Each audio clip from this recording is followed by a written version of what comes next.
Hello everybody, मैं अनीस सिंह क्लूरिया एक बार फिर से वेलकम करता हूँ हाई एम्स ट्यूटोरियल पर। मैं उम्मीद करता हूँ आप फिट एंड फाइन होंगे और आपकी स्टडी एकदम बढ़िया चल रही होगी।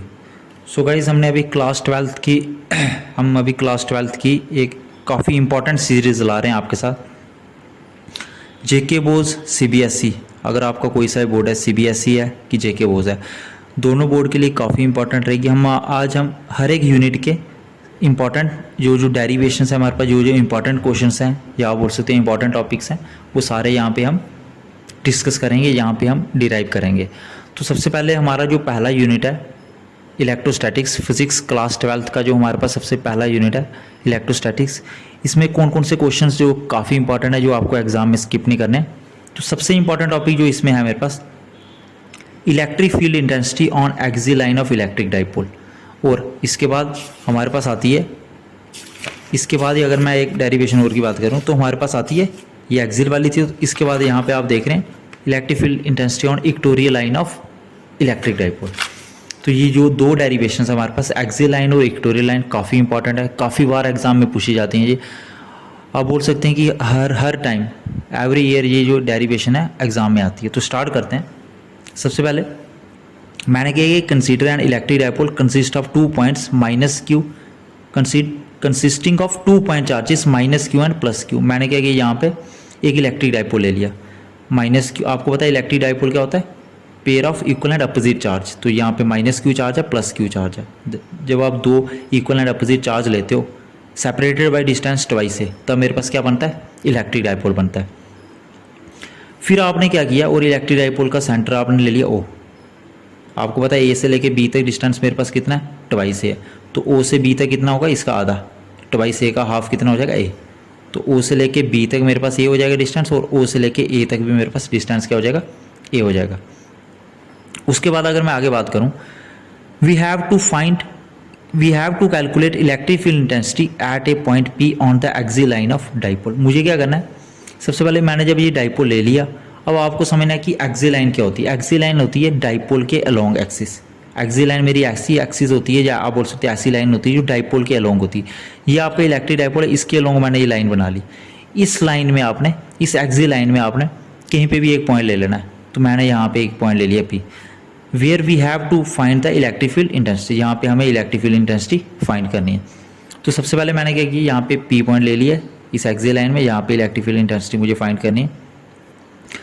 और इस पी पॉइंट से लेके इस सेंटर डाइपोल का, जो इलेक्ट्रिक डाइपोल है इसका जो सेंटर है, वहाँ से लेके पी पॉइंट तक हमारे पास डिस्टेंस कितना है, स्मॉल आर।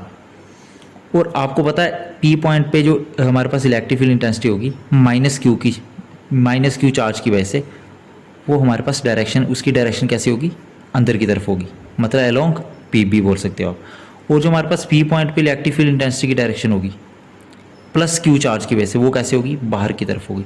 आप बोल सकते हैं अलोंग बीपी, मतलब बीपी के अलोंग। अब हम आगे बात करते हैं। अब आपको पता है if E1 is the electric field intensity at P due to charge minus Q, then अब मुझे P पॉइंट पे इलेक्ट्रिक फील्ड निकालनी है माइनस क्यू चार्ज की वजह से। आपको पता है इलेक्ट्रिक फील्ड का फार्मूला क्या होता है, चार्ज अपॉन 4πε0। जिस पॉइंट पे आपको इलेक्ट्रिक फील्ड निकालनी है, वहाँ से लेके जिस चार्ज की वजह से निकालनी है वहाँ तक का डिस्टेंस कितना, आप देख रहे हो ए से लेके पी, मतलब मुझे ए पी डिस्टेंस फाइंड करना है। यहाँ पे लिखा आपने ए पी का स्क्वायर, मतलब आपको पता होना चाहिए कि ए पी डिस्टेंस कितना है। आप देख रहे हो यहाँ से मेरे पास, अगर मैं बात करूँ ए पी डिस्टेंस यहाँ तक है, ए से लेके ओ तक डिस्टेंस मेरे पास कितना है, ट्वाइस ए का आधा, मतलब ए से लेके मेरे पास ओ डिस्टेंस कितना है, ए है, स्मॉल है। और ओ से लेके पी तक डिस्टेंस मेरा कितना, आर है। तो ए से लेके पी तक कितना हो गया, ये small A plus small R, मतलब ए प्लस आर, या आप बोल सकते हो आर प्लस ए, और square as it is. Hopefully आपको समझ आया होगा। और इसकी डायरेक्शन हमारे पास कैसे है, पी ए के अलोंग, मतलब अंदर की तरफ। आप बोल सकते हो जो E1 की डायरेक्शन वो कैसे है, पी ए के अलोंग। सिमिलरली मुझे क्या करना है, इलेक्ट्रिक फील्ड इंटेंसिटी निकालनी है at point P due to plus Q charge, और वो क्या होगी, मेरे पास इलेक्ट्रिक फील्ड E2 होगी। तो मैंने यहाँ पे लिखा E2, अगेन फार्मूला सेम रहेगा 1/4πε0, चार्ज अपॉन जिस पॉइंट पे आपको इलेक्ट्रिक फील्ड निकालनी है और जिस चार्ज की बेस से निकालनी है, उधर तक का डिस्टेंस कितना है मेरे पास, यहाँ से लेके यहाँ तक डिस्टेंस मेरे पास कितना है, वो मुझे फाइंड करना है। मेरे पास कितना है, बीपी का स्क्वायर। और ये बीपी किसके इक्वल होगा, आपको पता है ए से लेके हमारे पास, अगर मैं बात करूँ ओ से लेके पी तक डिस्टेंस मेरे पास क्या है, आर है। और ओ से लेके बी तक डिस्टेंस कितना है, स्मॉल ए है, क्योंकि वो सेंटर है ए बी का। तो बी से लेके पी तक डिस्टेंस मेरा कितना होगा, इस पूरे आर में से इस स्मॉल ए को माइनस कर देना, तो मेरे पास क्या आ जाएगा, आर माइनस ए आ जाएगा। ये बी से लेके पी तक डिस्टेंस मेरा कितना होगा, आर माइनस ए, और स्केयर एज इट इज़। और इसकी डायरेक्शन कैसे होगी, अंदर की तरफ है, तो ये इसकी डायरेक्शन कैसे होगी मेरे पास, ये जो E2 है मेरे पास, इसकी डायरेक्शन मेरे पास बाहर की तरफ होगी। इस P पॉइंट पे इसकी वजह से प्लस Q चार्ज की वजह से इलेक्ट्रिक फील्ड की डायरेक्शन मेरे पास बाहर की तरफ होगी। तो आप बोल सकते हो BP के अलोंग, मतलब BP को आगे प्रोड्यूस कर देंगे तो वो उसकी डायरेक्शन दिखा रहा है। फिर अब आप देख रहे हो कि E1 और जो E2 वेक्टर है हमारे पास, E1 वेक्टर है और जो E2 वेक्टर है, मतलब इलेक्ट्रिक फील्ड इंटेंसिटी है जो E1 और इलेक्ट्रिक फील्ड इंटेंसिटी है जो प्लस Q चार्ज की वजह से। E1 मेरे पास माइनस Q चार्ज की वजह से इलेक्ट्रिक फील्ड इंटेंसिटी है, और E2 मेरे पास प्लस Q चार्ज की वजह से। इन दोनों की डायरेक्शन अपोजिट है, और सबसे पहले मैं देख रहा हूँ इन दोनों की डायरेक्शन कैसे अपोजिट है, और इनकी लाइन ऑफ साइट एक ही है। तो मैं देख रहा हूँ एक ही लाइन में आ रही हैं। तो आपको पता है जब हमारे पास दो अपोजिट हमारे पास वेक्टर हो, दो अपोजिट डायरेक्शन में, तो इन दोनों का नेट रिजल्टेंट कितना होगा, मतलब नेट इलेक्ट्रिक फील्ड कितनी होगी। मुझे तो टोटल इलेक्ट्रिक फील्ड निकालनी है ना इस पूरे इलेक्ट्रिक डाइपोल की वजह से, मतलब मुझे माइनस Q चार्ज और प्लस Q चार्ज की वजह से नेट इलेक्ट्रिक फील्ड चाहिए। माइनस Q चार्ज की वजह से E1 वेक्टर है और माइनस प्लस Q चार्ज की वजह से E2 वेक्टर है। तो अब मुझे इन दोनों का रिजल्टेंट लेना है। मैं रिजल्टेंट कैसे लूँगा, मैं देख रहा हूँ इन दोनों की डायरेक्शन अपोजिट है, इन दोनों की डायरेक्शन अपोजिट है, तो मैं क्या करूँगा, सीधे सीधे इनका जो रिजल्टेंट आएगा मैं बड़ी इलेक्ट्रिक फील्ड में से छोटी इलेक्ट्रिक फील्ड को माइनस कर दूंगा। अब मैं देख रहा हूँ यहाँ पे जो मैंने लिखा हुआ है, जो मेरे पास E जो है ये क्या है, नेट इलेक्ट्रिक फील्ड है। तो ये किसके इक्वल लिखा है मैंने, E2 माइनस E1 के। दोनों का मैंने दोनों का जो रिजल्टेंट है वो किसके इक्वल है, E2 में से E1 को मैंने सब्ट्रैक्ट कर दिया। अब मैंने E2 में से E1 को क्यों सब्ट्रैक्ट किया, E1 में से E2 को गिवन किया, क्योंकि जब भी मुझे रिजल्टेंट लेना है बड़ी इलेक्ट्रिक फील्ड में से छोटी इलेक्ट्रिक फील्ड को माइनस कर देना है। अब जो मेरे पास E2 है ये बड़ी इलेक्ट्रिक फील्ड क्यों है, और जो E1 है ये छोटी इलेक्ट्रिक फील्ड क्यों, मतलब इसकी वैल्यू, ये इलेक्ट्रिक फील्ड कम है और ये ज़्यादा है।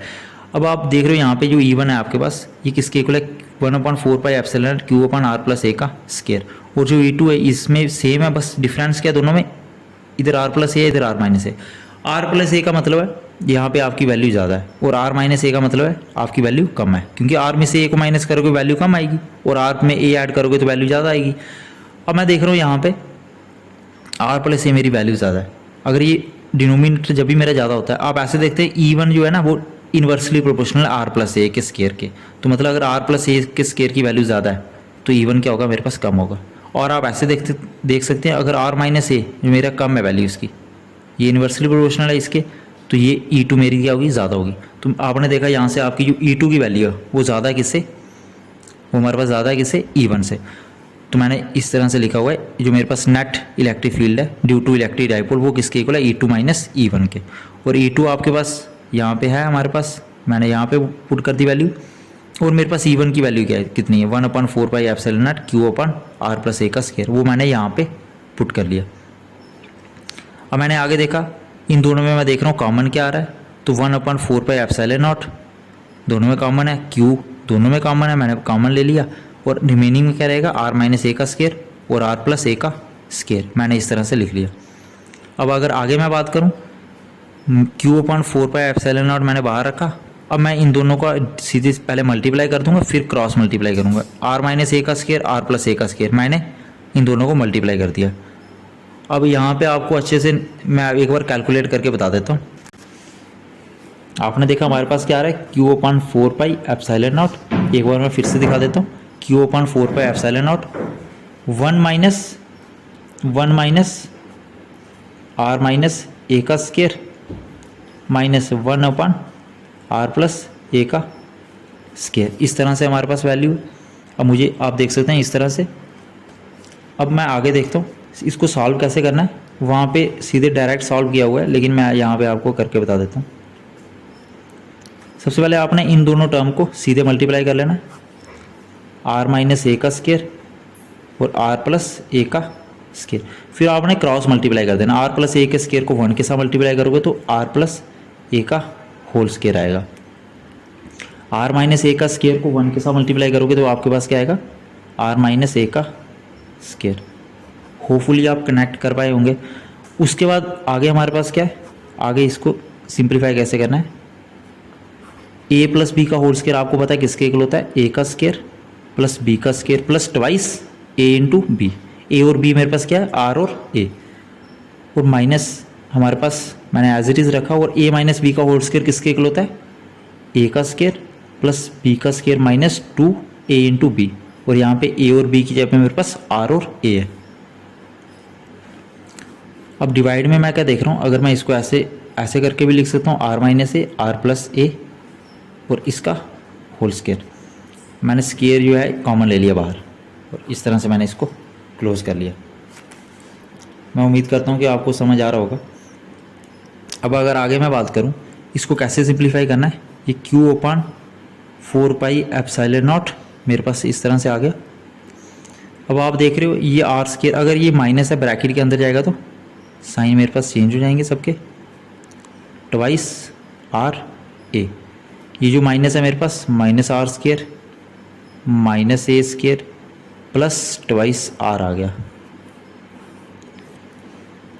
और आप देख रहे हो यहाँ पे अब मेरे पास क्या होगा, R minus A R plus A minus B A plus B.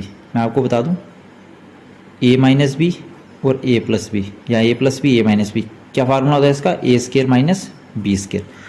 तो मेरे पास यहाँ पे क्या फार्मूला बन गया, आर का स्केयर माइनस ए का स्केयर।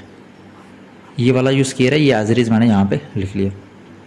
अब आप देख रहे हो यहाँ पे आपके पास क्या हो रहा है, आर स्केयर से आर स्केयर कट गया, ए स्केयर से ए स्केयर, क्योंकि एक प्लस का एक माइनस का है।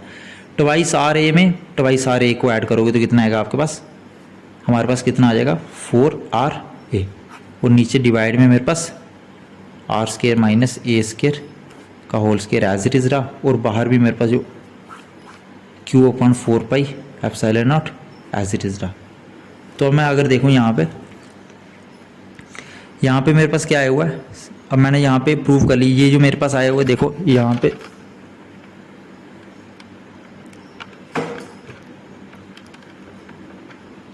अब मैं इसको थोड़ा एडजस्ट कर लेता हूँ, ये थोड़ा हिल गया है तो अब आपको दिख रहा होगा यहाँ पे। अब मेरे पास क्या आया हुआ है, यहाँ से मैंने सीधे इसको इसने शॉर्टकट किया हुआ है तो मैंने आपको सिंप्लीफाई करके बता दिया।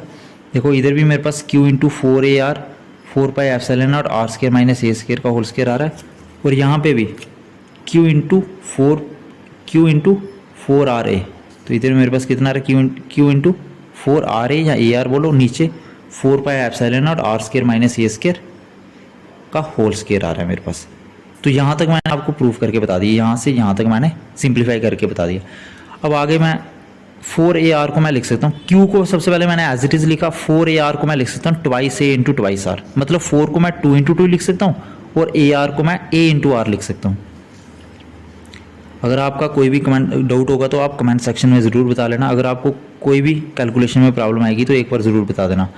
फिर उसके बाद मेरे पास आपको पता है जो हमारे पास डाइपोल मूवमेंट होती है, यहाँ पे लिखा हो डाइपोल मूवमेंट क्या होती है हमारे पास, ये किसके इक्वल होती है, क्यू इंटू ट्वाइस ए के। डाइपोल मूवमेंट का फार्मूला होता है क्यू इंटू ट्वाइस ए, तो इधर जो क्यू इंटू ट्वाइस ए इसकी यहाँ पे मैं क्या लिख सकता हूँ, पी लिख सकता हूँ। डाइपोल मूवमेंट को पी से डिनोट करते हैं।